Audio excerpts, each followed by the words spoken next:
जब हम भगवान का प्रेम हमें कैसे मिल सकता है? पहले हमें अच्छा श्रद्धा रखना पड़ेगा भगवान के ऊपर और फिर साधु संग करना पड़ेगा अच्छा से, फिर श्रवणम करना पड़ेगा, कीर्तनम, फिर जो प्रभुपाद का बुक्स पढ़ना पड़ेगा और पढ़ के हमारा जीवन में प्रभुपाद ने जो बताए, जो हमें समझाए उसको अप्लाई करना पड़ेगा।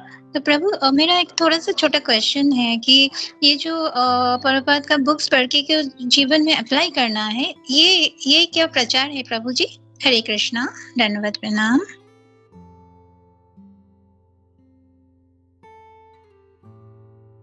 मतलब समझा नहीं माता जी, जो प्रभुपाद जी का बुक्स पढ़ना प्रचार है, मतलब क्या है, क्वेश्चन क्या है मतलब आपका?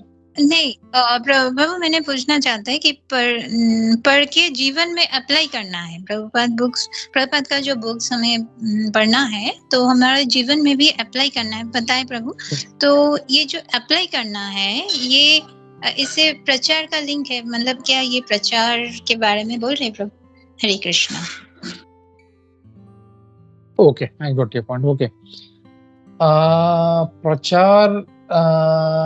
प्रचार भी बोल सकते हैं, लेकिन अपने जीवन में अप्लाई करना सबसे पहले इसका मतलब है कि जैसे प्रभुपाद जी ने कहा है 16 माला जप करो, तो अगर हम दूसरों को बोलते रहे 16 माला जप करो, 16 माला जप करो, हम लोग खुद 2 माला जप कर रहे हैं, 4 माला जप कर रहे हैं, तो वो गलत होगा। तो या सुबह जब बोल रहे हैं जल्दी उठो, ब्रह्म मुहूर्त में उठो, हम दूसरों को बोलते हैं ब्रह्म मुहूर्त में उठो, लेकिन खुद हम लोग अगर 7 बजे उठेंगे, 8 बजे उठेंगे, 9 बजे उठेंगे, तो वो सही नहीं है। तो जब हम लोग कहते हैं कि प्रभुपाद जी का बुक्स पढ़ना है, समझना है, क्योंकि समझना एक बहुत इंपॉर्टेंट फैक्टर है इसमें।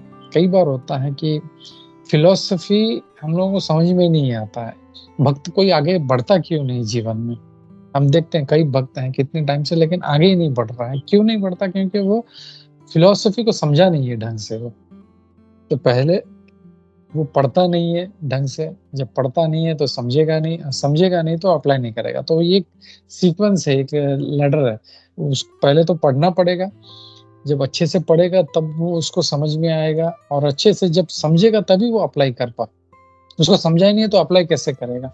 जैसे कोई मैथ्स का कोई प्रॉब्लम है, जैसे 12th का स्टूडेंट है, वो उसको फॉर्मूला ही पता नहीं है, उसको समझा ही नहीं है फॉर्मूला, इसके बाद ये, इसके बाद ये, तो सॉल्व कैसे करेगा? तो वैसे ही प्रभुपाद जी का बुक्स जब कहते हैं तो उसको समझना है और उसको अप्लाई करना है। मतलब पहले जो इंस्ट्रक्शंस हम दूसरों को देना चाह रहे हैं, वो पहले हमें अप्लाई करना पड़ेगा। और इसके लिए प्रभुपाद जी हमेशा कहते हैं कि हमको आचार्य बनना है। आचार्य मतलब हम लोग पहले खुद आचरण करें और फिर हम लोग इसका प्रचार करें। हम लोग का आचार नहीं है हमारा, लेकिन प्रचार करते जा रहे हैं, तो वो नहीं होगा। इसीलिए कभी किसी भक्त के बोलने में इतना असर नहीं होता। क्यों? क्योंकि उसके जीवन में वो आचार नहीं है, उसका उतना वो उसके इसके जीवन में इतना, मतलब उसके बातों में इतना शक्ति नहीं है, क्योंकि उसके जीवन में आचार नहीं है। तो प्रभुपाद जी का अगर जीवन देखें हम लोग, प्रभुपाद जी कितने परफेक्ट आचार्य थे। ऐसा नहीं है कि वो दूसरों को बोलते थे सुबह जल्दी उठो। स्वयं जब हम देखते हैं प्रभुपाद लीलामृता में देखते हैं, वो वृंदावन का ठंड हमको पता है। हम लोगों को यहाँ पे इतना मुंबई का जो ठंड है वो सहन नहीं होता, लेकिन वृंदावन का ठंड, अभी हम लोग लास्ट टाइम जब गए थे तो -डिग्री में था, -1 डिग्री 2 डिग्री ऐसा, हॉरिबल।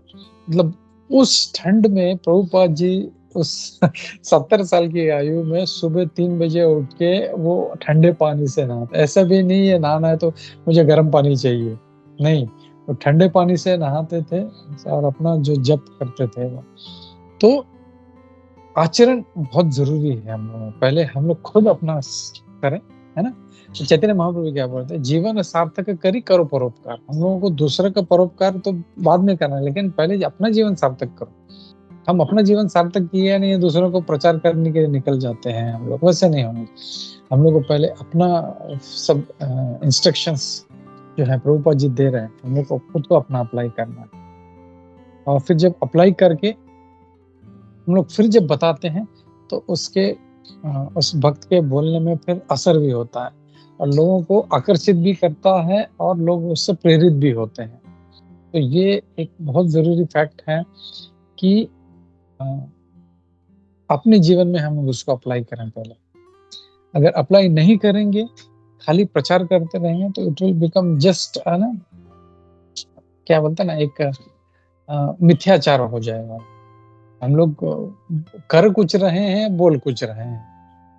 और प्रभुपाद जी के जीवन से हमको सीखना चाहिए कैसे वो परफेक्ट आचार्य थे। हर चीज़ जब प्रभुपाद जी कहते हैं सेवा करो, हम देखते हैं प्रभुपाद लीलामृता में कि जब उन्होंने स्टार्ट किया तो वो स्वयं, जो इतने लोग आते थे वो प्रोग्राम करते थे, तो ऐसा नहीं है कि प्रोग्राम करने के लिए 15-20 लोग पहले से सेवा कर रहे हैं, नहीं, वो अकेले साफ-सफाई करते थे, किचन में साफ-सफाई करते थे, बर्तन साफ करते थे, फिर इतने लोगों के लिए प्रसाद बनाते थे, प्लस उन्होंने जो ढूँढ के निकाला इस्कॉन बुलेट्स, गुलाब जामुन इतना बनाते थे। और सब होने के बाद वो तो उनको मतलब हमारा इंडियन में यहाँ पे भारत में देखे तो इतना कोई सेवा नहीं करता है, कोई आता है प्रसाद खाता है चला जाता है। लेकिन वो तो गोरे होने के बावजूद मतलब जो था उनको बाद में रियलाइज़ हुआ, अरे! ये इतना सारा बर्तन है, इतना साफ-सफाई, इतना कौन करता है ये? तब उन्होंने देखा कि प्रभुपाद जी खुद किचन में बैठ के पूरा सब क्लीनिंग कर रहे हैं, सब प्रोग्राम के बाद पूरा सब झाड़ू लगा रहे हैं, सब ये कर रहे हैं।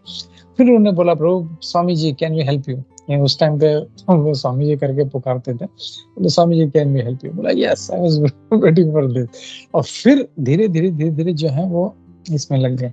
तो आचरण हमारे जीवन में बहुत ज़रूरी है। प्रचार के पहले आचरण जो है हम लोग को बहुत ज़रूरी है।